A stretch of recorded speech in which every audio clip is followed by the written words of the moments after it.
Bangkit berdiri, kita akan membaca teks yang menjadi dasar khotbah hari ini. 1 Korintus pasal yang pertama ayat 18 sampai 31. Saya akan mengundang Anda untuk membaca bersama-sama ayat 26 sampai 31. Demikian firman Tuhan. Sebab pemberitaan tentang salib memang adalah kebodohan bagi mereka yang akan binasa. Tapi bagi kita yang diselamatkan, pemberitaan itu adalah kekuatan Allah. Karena ada tertulis, aku akan membinasakan hikmat orang-orang berhikmat, dan kearifan orang-orang bijak akan kulenyapkan. Di manakah orang yang berhikmat?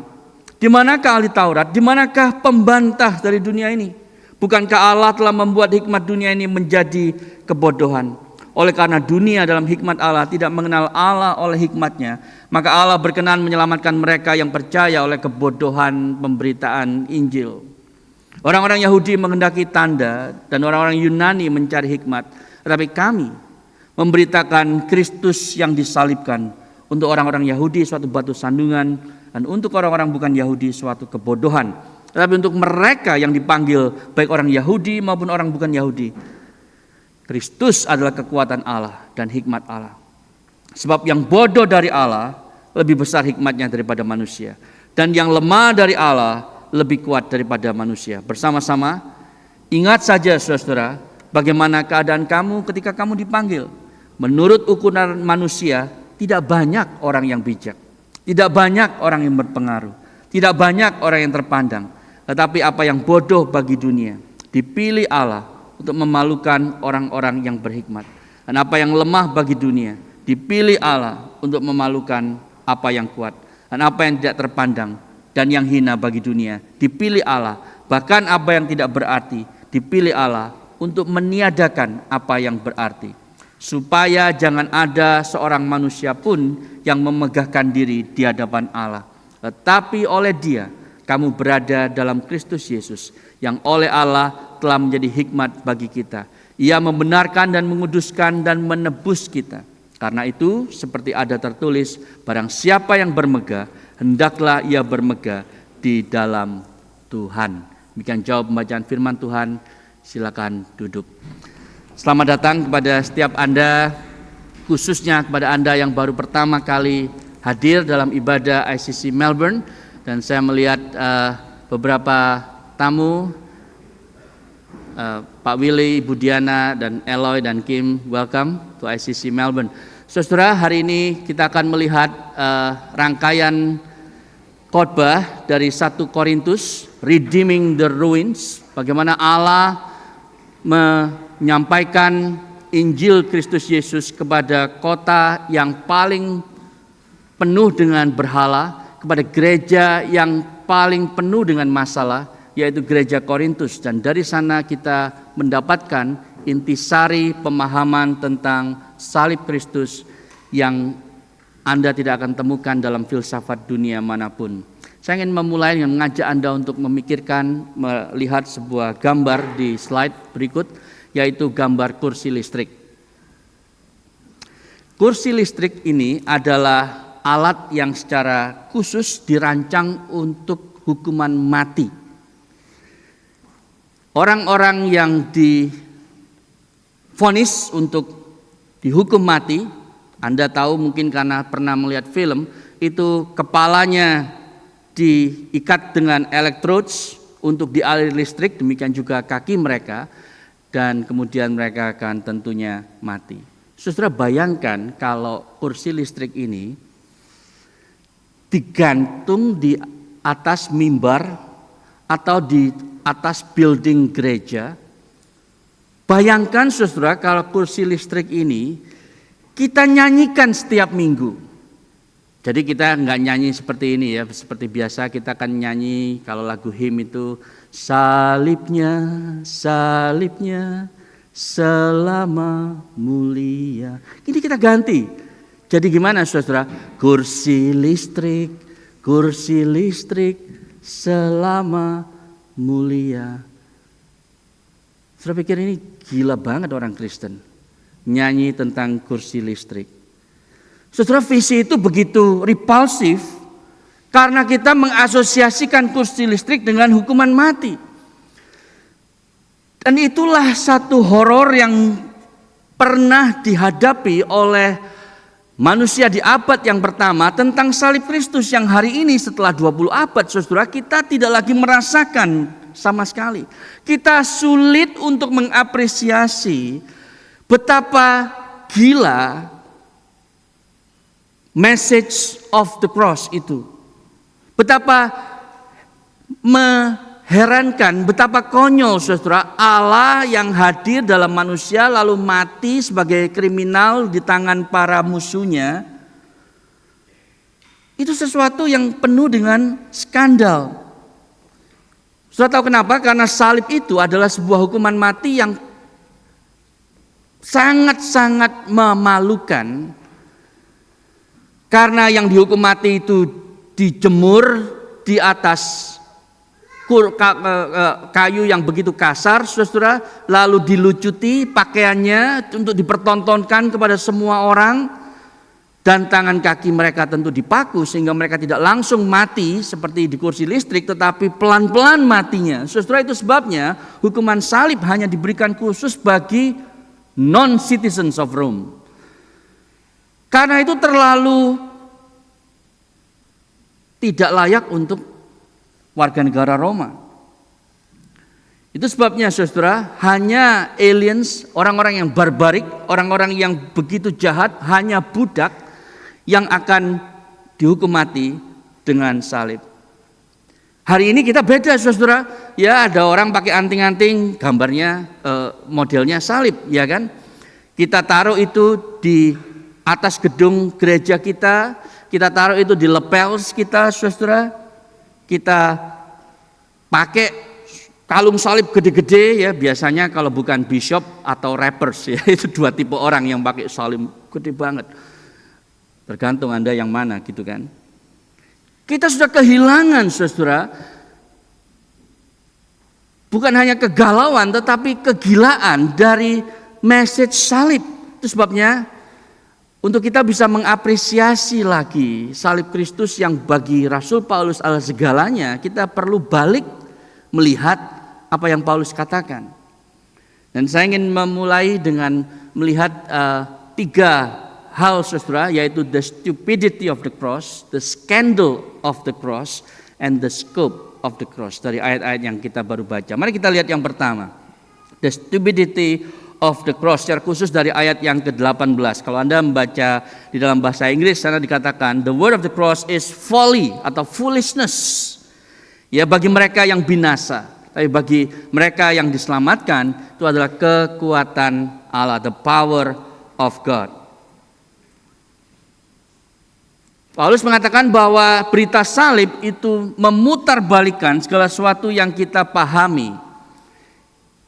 Karena ini bukan tentang hikmat manusia, ini tentang hikmat Allah. Karena hikmat manusia tidak mungkin akan membawa kita kepada salib Kristus, karena dunia menganggap salib itu adalah kebodohan. Kalau Anda tidak percaya, besok pagi Anda ke kampus, Anda kerja, coba kasih tahu kolega Anda, saya adalah orang yang percaya bahwa Allah jadi manusia tapi mati sebagai seorang loser di kayu salib, dan itu caranya untuk menyelamatkan dunia, menyelamatkan kamu, menyelamatkan saya.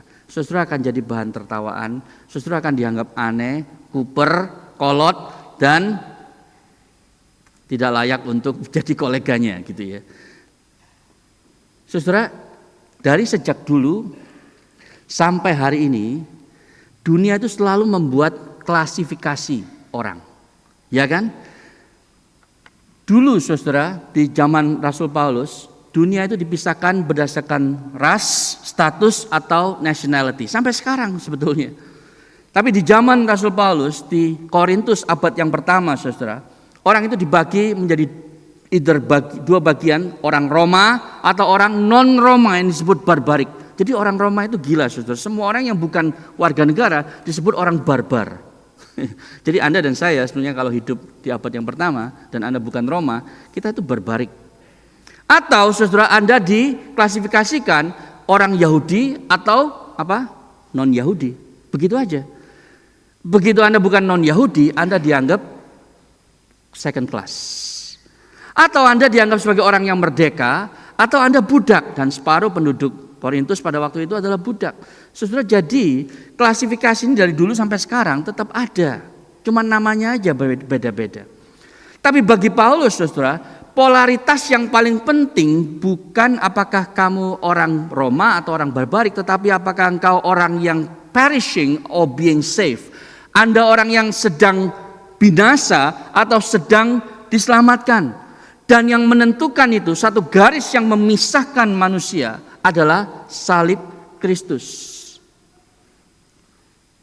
Kenapa saudara Paulus berkata begitu? Karena 50 miliar tahun di dalam kekekalan, status Anda nggak jadi masalah, saudara. Background Anda, social standing Anda, pencapaian Anda, semua yang Anda bisa dapatkan secara lahir atau raih secara performance di dunia ini nggak akan pernah jadi masalah. Karena yang jadi masalah adalah apakah Anda itu binasa atau Anda diselamatkan. Tidak peduli Anda itu orang Asia atau orang berkulit putih, Anda itu penduduk Australia atau penduduk Indonesia atau negara manapun. Tidak peduli Anda itu punya jabatan penting atau seorang yang sama sekali pengangguran seumur hidup misalnya. White collar worker, blue collar, it does not matter, saudara. Yang penting adalah Anda adalah orang yang binasa atau Anda diselamatkan. Rasul Paulus mengatakan bahwa dia mengutip Yesaya 29, saudara, di ayat yang ke-19 itu. Allah berkata secara spesifik, I will destroy. Aku akan menghancurkan bijaksana, hikmat orang-orang yang bijak itu. Saudara, salib Kristus Yesus menghancurkan itu dengan mengporak-porandakan, saudara, logika manusia. Jadi secara simpel begini, saudara, manusia itu problem terbesarnya apa? Problem terbesar Anda dan saya tidak terletak di luar diri kita. Bukan climate change, bukan perang, saudara, yang masih terjadi di jalur Gaza itu kan. Tidak, masalah terbesar kita letaknya di dalam diri kita, yaitu hati kita. Betapa liciknya hati manusia, kata Yeremia. Nah, kalau masalah kita yang terbesar di dalam diri kita, saudara, bagaimana kita bisa menyelesaikan itu sendiri? Itu sebab solusinya tidak bisa berasal dari dalam diri kita, solusinya harus berasal dari luar diri kita. Dunia mengajarkan kita kebalik, saudara. Problem kita dari luar, solusinya dari dalam. Alkitab memberitahu kita, problemnya ada di dalam, solusinya harus dari luar. Saudara, kita tidak akan bisa menyelamatkan diri kita dari 5 hal. 1, dari dosa. Karena kita punya kecenderungan hati yang berdosa. Dan masalahnya di dalam kan. Kita tidak bisa menyelamatkan diri kita dari kematian. Karena itu adalah konsekuensi dari dosa kita. Kita akan mati. Lalu dihakimi, kata penulis Ibrani. Yang ketiga, kita tidak akan bisa menyelamatkan diri kita dari neraka. Konsekuensi abadi, kekal dari pemberontakan kita. Yang keempat, kita tidak akan bisa menyelamatkan diri kita dari setan. Setan itu adalah intelligent being di balik operasi yang punya satu tujuan, to shred you into pieces spiritually. Dan dia jauh lebih powerful, dia jauh lebih pandai daripada Anda dan saya IQ-nya digabung. Dan yang terakhir, bahkan Anda tidak bisa menyelamatkan diri Anda dari diri Anda sendiri. Itu sebabnya solusi itu harus datang dari luar, dan Paulus mengatakan solusi Allah ini adalah solusi yang paling cespleng, yang paling brilian, karena Anda diselamatkan tanpa dibinasakan. Saudara, kadang kita suka berdoa gini, Tuhan kalau bisa lepaskan aku dari orang jahat ini. Tapi kalau aku nggak bisa lepas Tuhan, biarlah orang jahat itu lenyap dari dunia ini. Gitu ya. Kita mau semua orang jahat lenyap dari hidup kita, dari dunia ini. Bahkan kalau mau kita berdoa, saudara, semua orang jahat di dunia ini lenyap. Tapi saudara, begitu Allah misalnya memutuskan untuk menjawab doa Anda, jangan-jangan Anda juga lenyap. Saya juga lenyap. Kenapa? Karena tidak ada seorang pun yang benar di hadapan Allah. Itu sebabnya Ketika Allah itu datang dalam Kristus Yesus dan dia mati di atas salib untuk menyelesaikan dosa manusia, itu adalah cara yang brilliant untuk menyelamatkan kita tanpa membinasakan kita.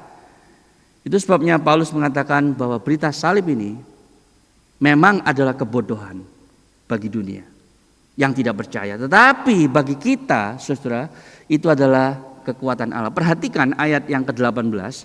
Mestinya kalau Anda cermati baik-baik, lawan kata dari foolishness itu adalah wisdom, betul nggak? Mestinya Paulus bilang begini, for the word of the cross is foolishness to those who are perishing, but to us who are being saved it is the wisdom. Mestinya kan begitu kan? Karena lawan kata dari kebodohan adalah bijaksana. Betul apa benar, saudara? Benar ya, pasti benar. Tetapi Paulus nanti dia bilang wisdom, tetapi kali ini dia bilang power, saudara. Kenapa ini power? Karena ini memang kekuatan Allah yang menyelamatkan. Dan ini adalah intisari Injil yang saya harap Anda, kalau belum pernah dengar, hari ini Anda dengar dan tidak akan lupa selamanya. Kalau Anda sudah pernah dengar, Anda diingatkan lagi dan Anda tidak pernah lupa selamanya. Dalam slide berikutnya, Injil Yesus Kristus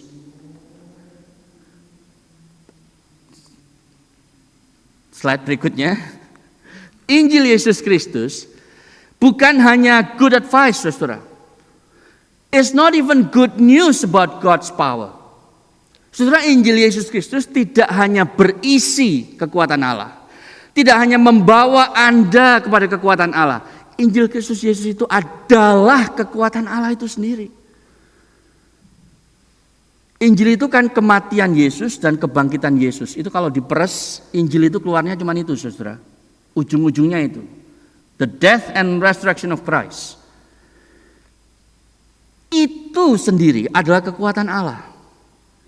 Jadi kalau Anda datang ke gereja,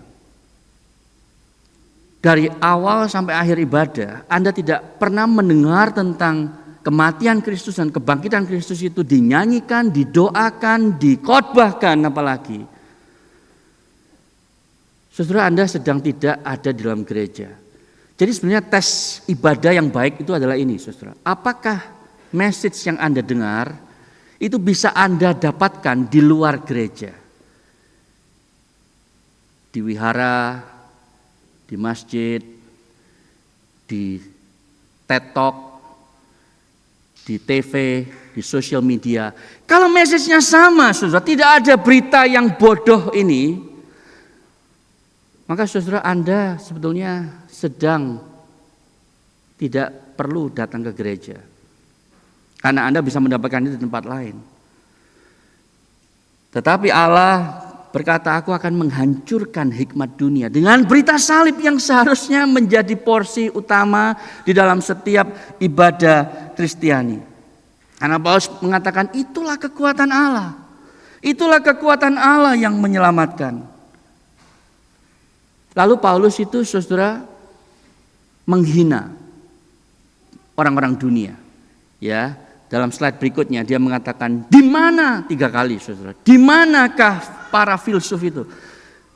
Katanya orang Kristen nggak boleh menghina, Pak. Ini kok orang Paulus kok menghina orang? Ini menghina rohani, memang ya, penghinaan yang alkitabiah. Ya, Paulus mengatakan, di mana filsuf-filsuf dunia? Mana para orator itu? Mana para teolog-teolog sekuler itu? Itu yang kalau dimodernkan bunyinya begitu, saudara. Mana TED Talk speakers itu yang katanya hebat? Mereka tidak akan pernah dengan filsafat mereka, dengan bijaksana mereka sampai kepada salib Kristus lalu paham bahwa ini ternyata solusi yang kita tunggu-tunggu. Saudara, dalam slide berikutnya saya menunjukkan gambar Harvard University logo. Harvard University dimulai tahun 1636 dengan sebuah moto, saudara. Anda mungkin bisa baca di bawah, Veritas Christo et Ecclesia. Kita belajar bahasa Latin ya pagi ini. Saudara tahu artinya apa? Veritas itu kebenaran, Christo itu Kristus, Ecclesia itu gereja. Jadi tujuan Harvard University di abad yang ke-17 dibangun adalah supaya mahasiswa itu belajar kebenaran demi Kristus dan gerejanya.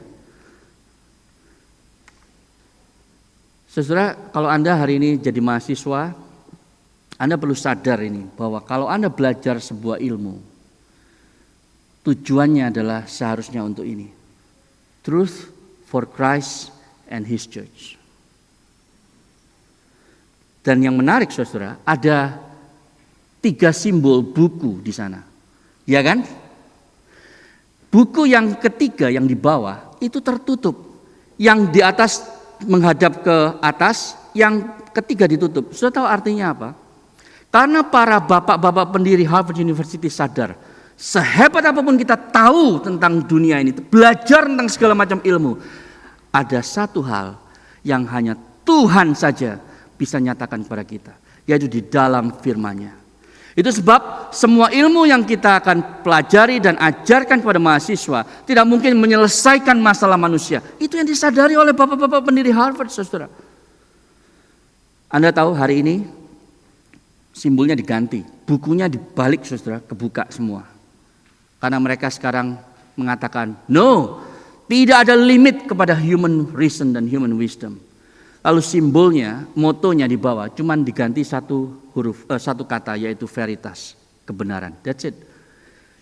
Jadi kita harus belajar kebenaran untuk diri kita sendiri, bukan untuk Kristus dan bukan untuk gerejanya. Jadi saudara, mereka tidak mempedulikan apa yang Paulus tulis di 1 Korintus 1 ayat 18 sampai 25. Apa akibatnya? Akibatnya adalah Anda lihat hari ini di abad 21. Kalau Paulus hidup hari ini, dia akan bilang begini, saudara, mana filsufmu, sosiologmu, psikologmu, ekonomismu, dan para ilmuwanmu, dan politikusmu? Bukankah kita hidup di dalam dunia yang lebih bermasalah? Dulu memang bermasalah di abad pertama, sekarang juga bermasalah. Bedanya apa? Masalahnya lebih kompleks dan lebih cepat sudah terjadi. Kita sebut semua masalah itu sebagai wicked problems. Anda tahu wicked problems? Anda bisa Wikipedia dan Google kata tersebut. Ini beberapa contoh wicked problems, saudara. Food insecurity.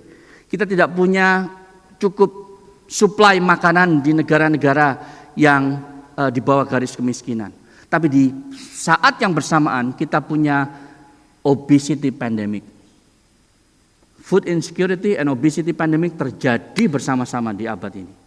Apalagi saudara, wicked problems, substance abuse, healthcare failure, homelessness, kemiskinan, climate change, cyber terrorism, perang yang gak ada habis-habisnya saudara di Timur Tengah. Ini adalah masalah-masalah yang terjadi karena kita tidak mau menerima bahwa kita punya masalah yang terbesar itu di dalam diri kita dan solusinya perlu dari luar diri kita. Ini terjadi karena ketika para artis yang sedang melukis sunset di atas gunung tidak sadar bahwa ini bicara soal kemuliaan Allah. Ketika astronomer yang melihat melalui teleskopnya dan melihat ribuan bintang dan tidak mau mengakui bahwa ini adalah kebesaran Allah yang dinyatakan lewat karya langit dan bintang tersebut yang dia beri nama satu persatu. Ketika para medical practitioner itu bisa membawa sebuah kehidupan baru ke dunia ini, tapi tidak mau mengakui bahwa bayi itu adalah fearfully and wonderfully made by the Creator God. Ketika para ilmuwan itu sudah melihat hidup amuba dan semua binatang-binatang yang berkeriapan yang begitu kecil itu, ribuan jumlahnya, mereka tidak mau mengakui bahwa Allah kita itu begitu kreatif, menciptakan kumbang sampai ribuan jenis. Saudara, itulah masalah kita. Karena kita memilih untuk membuka buku tersebut dan berkata bahwa kita bisa mengetahui semuanya. Dan kalau sejauh kita terus berpikir, saudara, bahwa kita bisa mengatasi masalah kita sendiri dan diterima oleh Allah, maka kita nggak perlu Yesus. Selama kita merasa bahwa kita itu kuat, tidak perlu bantuan dari orang lain, saudara, kita tidak akan pernah menggubris Tuhan Yesus. Slide berikutnya ayat 21 kita terus. Kita melihat bahwa Paulus mengatakan di sana, since in the wisdom of God the world did not know God through wisdom, it pleased God through the folly of what we preach. Nah, ini solusinya. Message of the cross itu dikhotbahkan. Tapi saudara, ada satu hal yang menarik di ayat ini. Yang sayang dalam bahasa Indonesia, saudara, LAI kurang akurat menerjemahkan. Kalau Anda lihat di sana dikatakan it pleased God through the folly of what we preach. Kebodohan Injil. Kebodohan berita Injil. Yang menjadi perbedaan adalah bukan khotbahnya itu sendiri, cara berkhotbahnya, teknik berkhotbahnya, dan segala macam homiletik tools yang dipakai, tetapi isi khotbahnya itu yang seharusnya jadi tekanan Rasul Paulus, saudara. Mereka percaya akan kebodohan bukan pemberitaan Injil di dalam LAI, tetapi kebodohan berita itu sendiri. The content of the preaching that matters. Minggu depan kita akan mendalami ini di pasal 2 ayat yang pertama sampai yang kelima, saudara. Kenapa Paulus mengatakan aku memutuskan untuk tidak tahu segala sesuatu kecuali satu, yaitu salib Yesus Kristus yang dikhotbahkan. The content of the preaching, not the form, not the delivery of the preaching that matters. Jadi itu yang pertama, saudara, the stupidity of the cross yang tidak bisa diterima oleh dunia. Yang kedua, kita melihat the scandal of the cross. Slide berikutnya. Sekarang Paulus, kalau tadi saya mengatakan bahwa dia membagi dua orang menjadi dua manusia menjadi dua bagian, saudara, yang binasa dan yang diselamatkan. Sekarang dia membagi orang yang binasa ini, ya, grup yang binasa dibagi dua, orang Yahudi dan orang Yunani. Orang Yahudi meminta tanda, orang Yunani itu meminta hikmat. Nah, kata skandal yang saya pakai menjadi subjudul itu muncul nanti, saudara, di dalam ayat yang berikutnya, di ayat yang ke-22, 23, ketika Paulus mengatakan we preach Christ crucified a stumbling block. Nah, kata batu sandungan itu dari kata bahasa Yunani skandalon yang artinya adalah skandal. Jadi kenapa salib Kristus adalah sebuah skandal? Saudara harus tahu orang Yahudi itu selalu ratusan tahun, ribuan tahun mengharapkan the long awaited Messiah. Mesias yang dijanjikan Tuhan itu akan datang. Dan di gambaran mereka, saudara, gambar Mesias itu kayak Thor, ya, datang dari langit, jeder, wah, pakai palu raksasa yang nggak ada orang bisa angkat, ya, lalu membuat lubang begitu besar dengan kekuatan yang luar biasa, meluluh lantakkan semua musuh-musuh Allah. Itu yang ada di gambaran mereka, saudara. Itu sebabnya mereka minta tanda. Tuhan kasih tanda kepada Yesus. Mereka bilang, apakah engkau Mesias itu? Kasih tanda dong buat kami. Lalu Yesus bilang di Matius yang ayat pasal 12, saudara, a wicked and adulterous generation ask for a miraculous sign. Yesus memang membuat tanda. Injil Yohanes mencatat ada 7 tanda penting yang Yesus buat. Mengubah 5 roti 2 ikan menjadi ribuan, saudara. Membangkitkan Lazarus, itu semua adalah tanda. Tetapi Yesus tidak mau direduksi menjadi topeng monyet. Lalu kita yang kasih kacang, Yesus ayo kasih tanda lagi, gitu ya. Dia bukan genie in the bottle, saudara, yang kita bisa perintahkan sekehendak hati kita. Dan itu yang dikehendaki orang Yahudi. Tunjukkan siapa dirimu. Persis seperti setan kan yang mencoba Yesus. Ubah batu ini menjadi roti. Yesus bukan trained performing monkey. Tapi saudara, bukankah kita seperti orang Yahudi juga? Kita sering meminta tanda. Anda mungkin bilang, kapan ya? Saya enggak kok.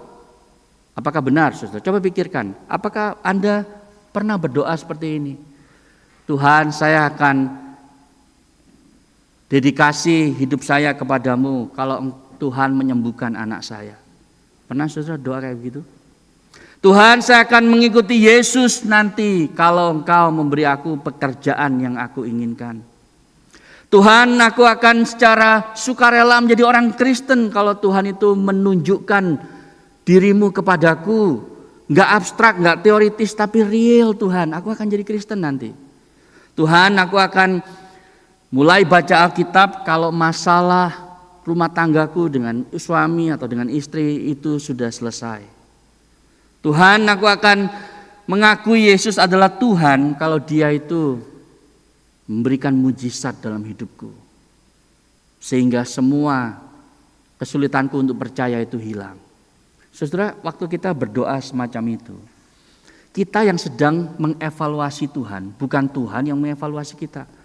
Kita sedang memberikan syarat-syarat kepada Tuhan untuk Dia penuhi terlebih dahulu sebelum Anda memutuskan untuk percaya Dia. Bukankah itu seperti orang-orang Yahudi, saudara? Paulus berkata kepada orang yang minta tanda, hanya ada satu tanda yang Tuhan sudah berikan. Ada satu tanda yang engkau butuhkan, yaitu salib Yesus Kristus. Apapun masalahmu, Anda mungkin tidak tahu kenapa itu terjadi, tapi salib menyatakan satu hal, bahwa Allah tidak mungkin tidak peduli dengan masalahmu. Itu sebab Dia mengirimkan anaknya untuk mati di atas kayu salib. Itu namanya Dia peduli dengan Anda. Dan itu tanda yang kau butuhkan untuk bisa percaya. Demikian juga bagi orang Yahudi, orang Yunani, saudara, yaitu ketika mereka itu minta bijaksana, Paulus mengatakan hanya ada satu hikmat yang kau butuhkan, yaitu Yesus Kristus. Dia adalah the wisdom of God. Paulus mengatakan, engkau minta tanda, engkau minta hikmat, kami memberitakan Kristus yang tersalib. Saudara, Kristus yang tersalib itu adalah sebuah oksimoron. Anda tahu ya oksimoron ya? Oksimoron itu dari dua kata, oksi dan moron pastinya, ya kan? Bukan orang bodoh yang suka oksi, saudara, bukan itu maksudnya. Orang bodoh cari oksigen, itu oksimoron. Bukan. Dua oksimoron itu contradiction in terms. Ya, jadi saya beri contoh ya, oksimoron yang mungkin Anda pernah dengar. Es goreng. Nah, siapa yang pernah beli es goreng? Es kok digoreng? Es kan dingin, goreng kan panas. Nah, itu oksimoron namanya. Atau gini, saudara. Honest politician, nah itu oksimoron ya, politikus yang jujur. Jadi kalau Anda lihat batu nisan, ada tulisan di sini terbaring seorang politikus yang jujur. Anda bingung kan? Kok dua orang dimasukin di lubang yang sama gitu kan? Itu oksimoron namanya. Ya, atau Microsoft Works. Nah, itu oksimoron karena seringkali punya bugs. Nah, crucified Messiah, saudara, juga adalah sebuah oksimoron. Karena Mesias mestinya datang dengan kuda putih, bawa pedang dan menang melawan musuh-musuhnya. Tapi kok tersalib seperti penjahat? Tapi itulah yang Paulus selalu berikan kepada semua jemaat yang dia dirikan, karena di sanalah terletak kekuatan Allah, bahkan itulah kekuatan Allah yang menyelamatkan. Seorang penulis Kristen pernah sharing, saudara, tentang seorang Yahudi yang dipenjara di Rusia, di Gulag concentration camps oleh pemerintah komunis Rusia selama 15 tahun, tetapi dia mengenal Kristus justru di penjara itu. Dan yang membuat dia bisa bertahan di bawah kekejaman tentara Rusia itu adalah imannya di dalam Yesus Kristus dan memorinya akan anaknya yang berusia 4 tahun ketika dia di penjara. Satu hari dia dilepaskan, saudara, dan dia sangat rindu ketemu anaknya yang tadinya itu 4 tahun, sekarang sudah 19 tahun. Begitu keluar dia peluk anaknya erat-erat, lalu mereka ngobrol berjam-jam, saudara. Dan dia melihat anaknya itu pakai salib, kalung salib. Lalu dia tanya kepada anaknya, "Nak, apa arti salib bagimu?" Anaknya jawab gini, "Pak, ini sekarang adalah fashion statement. Dan bapaknya sedih, saudara. Karena yang dia harap anaknya bilang, ini adalah my faith statement.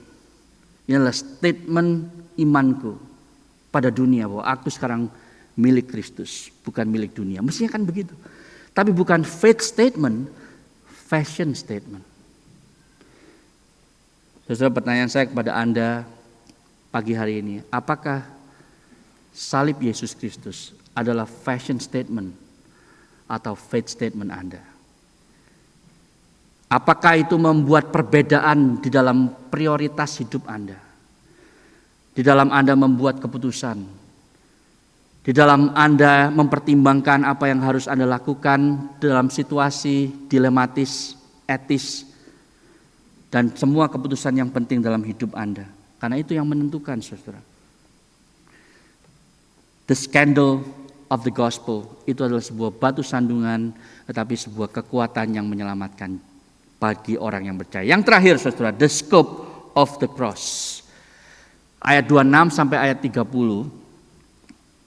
Paulus mengatakan ketika mereka melihat diri mereka sendiri di jemaat Korintus, Paulus mengatakan, lihat tidak banyak, tapi ada sih memang, tapi tidak banyak. Tidak banyak di antara kamu itu yang bijaksana menurut ukuran dunia, tidak banyak yang hebat, yang keturunan bangsawan berdarah biru dan seterusnya. Tidak banyak elit politik di gereja Korintus. Tidak banyak bangsawan dan konglomerat. Saudara, memang ada orang-orang yang namanya disebut Paulus, Crispus, Gaius dan seterusnya, bahkan mungkin Chloe di pasal pertama itu yang dia baptis, saudara. Mungkin mereka adalah orang-orang yang terpandang, tapi sebagian besar orang biasa, nobodies. Tetapi Tuhan pilih. Jadi gini, saudara, Paulus yang mengatakan bahwa dunia menolak orang-orang yang kelas 2. Yang gak pinter, yang gak kaya, yang gak terpandang, yang gak punya status. Itu diremehkan, dimarginalkan oleh sistem. Anda bisa lihat ini di berbagai ujung kota Melbourne ini Anda akan ketemu itu. Anda bisa lihat itu ketika Anda deal dengan customer, klien dan seterusnya. Orang-orang yang tidak punya hal-hal yang dibutuhkan oleh dunia tidak akan pernah mendapatkan akses, fasilitas, posisi dan seterusnya. Tetapi ketika Paulus melihat gereja Korintus, sama mungkin seperti dia melihat ICC Melbourne hari ini. Not many of you are of noble birth. Not many of you are powerful. Tapi Tuhan memilih kita anyway. Saudara, itu sebab ada perkataan yang mungkin kita sering dengar. God does not call the qualified. God qualifies the call. Allah tidak memilih orang yang mampu. Allah itu memampukan orang-orang yang tidak terpilih. Orang-orang yang ditolak oleh dunia, salib Yesus Kristus itu merengkuh dan mengajaknya untuk percaya kepada Allah. Itu sebabnya, saudara, orang Kristen dari berbagai macam strata itu datang ke dalam gereja percaya kepada Tuhan Allah yang sama, satu iman, satu baptisan, satu tubuh di dalam Yesus Kristus. Kalau Anda lihat ayat-ayat frase yang Paulus pakai, consider your calling, brothers. Allah yang memanggil, bukan Anda yang memilih untuk datang kepada Allah. Because of Him you are in Christ Jesus, bukan because of your wealth, of your intellect, of your wisdom, enggak. Tetapi karena Allah, Anda ada di dalam Kristus Yesus. Saudara, kalau Anda memikirkan ini secara mendalam, saudara, kita perlu bersyukur bahwa kita ada dalam Yesus Kristus, bukan karena kesalehan kita, bukan karena religiositas kita, bukan karena kehebatan kita. Kenapa? Karena kalau kita ada dalam Yesus Kristus karena kesalehan kita, Anda ada di dalam sebuah iman yang sangat-sangat labil. Kok bisa? Ya, saudara, kalau Anda di dalam Yesus Kristus karena kesalehan Anda, begitu Anda tidak saleh, iman Anda akan langsung goyah. Betul kan? Kalau Anda ada dalam Yesus Kristus karena jasa moralitas Anda, maka begitu Anda tidak lagi berjasa, tidak bermoral, saudara, maka Anda akan meragukan keselamatan Anda. Tetapi karena semua itu karena kasih karunia dan anugerah Tuhan, maka tidak ada seorang pun yang dapat mengambilnya. Bahkan Anda sendiri tidak bisa mengambilnya dan mengganggu gugat apa yang Allah sudah pilih dan panggil. Termasuk perbuatan baik Anda dan perbuatan jahat Anda. Semuanya tidak akan membuat keselamatan Anda menjadi labil, karena itu semua secure di dalam Yesus Kristus. Jadi saudara, summary saya sebagai berikut dalam slide berikutnya. Injil itu ofensif dan penuh dengan skandal di dalam pikiran manusia. Saudara tahu kenapa? Karena itu didesain hanya untuk menyenangkan Tuhan.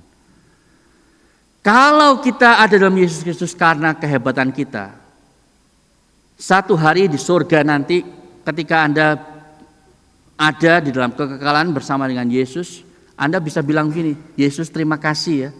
Terima kasih Engkau menyediakan jalan keselamatan. Ya memang saya ini jelek-jelek begini ya. Masih tidak gila Yesus. Itu sebabnya saya bisa datang kepadamu. Karena saya tuh rasa ya lebih baiklah jadi orang Kristen. Saudara masih bisa bangga kan? Ada mungkin 15% jasa Anda atau mungkin 2,5%. Tapi tetap Anda berjasa. Tetapi saudara, Injil itu dibuat Allah begitu ofensif, begitu penuh dengan skandal, sehingga tidak mungkin dengan kekuatan Anda, kesalehan Anda datang kepada Dia.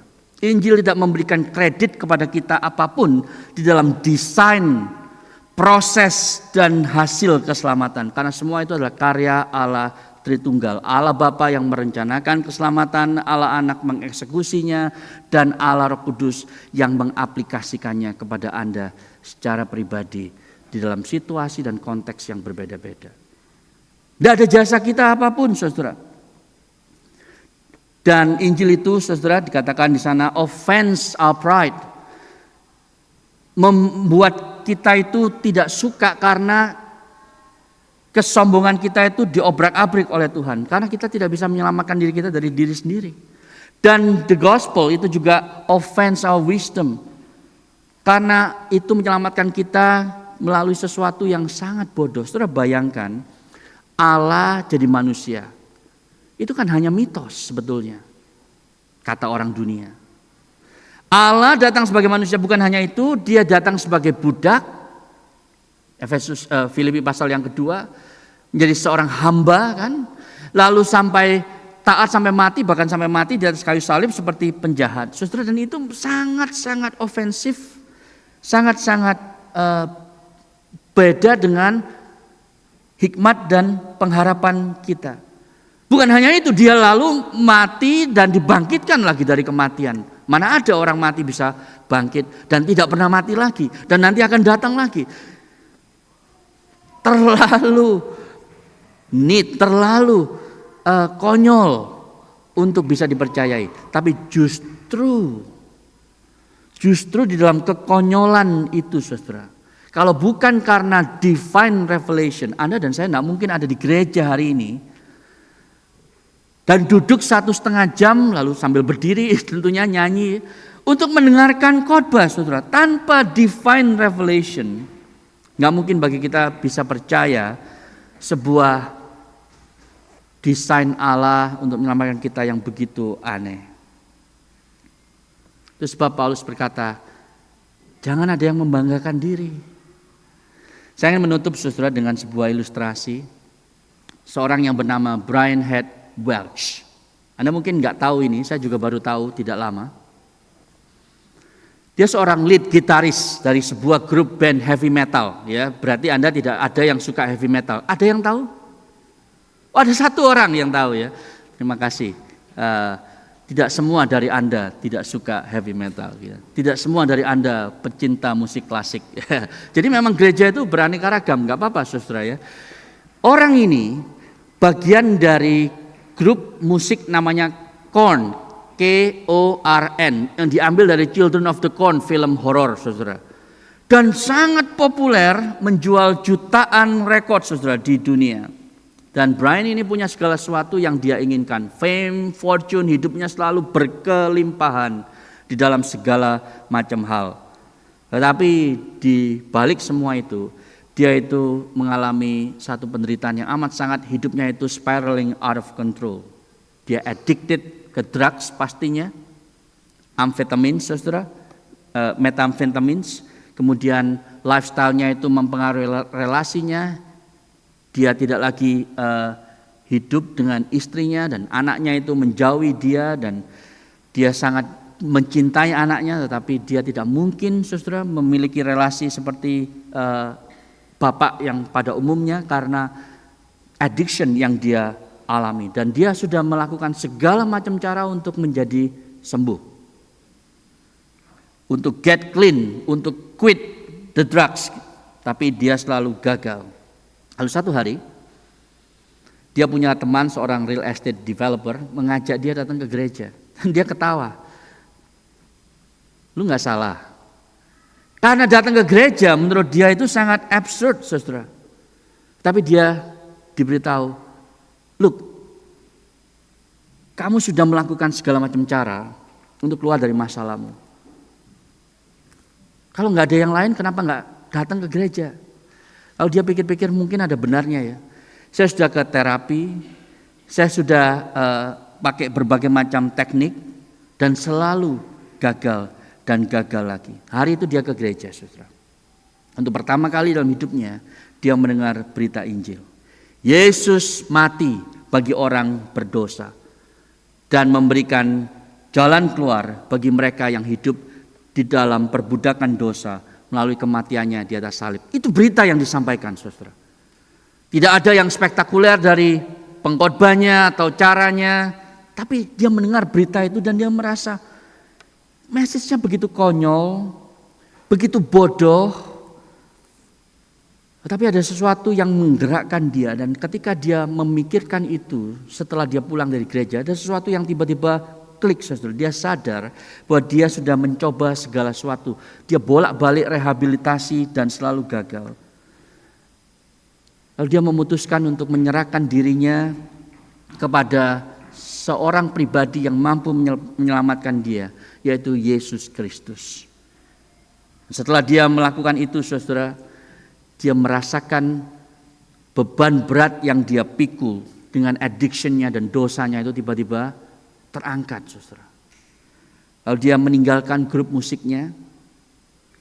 Pada waktu dia sangat-sangat ngetop di dunia, dia tinggalkan semua itu. Lalu dia menjalani recovery, lalu belajar iman Kristen.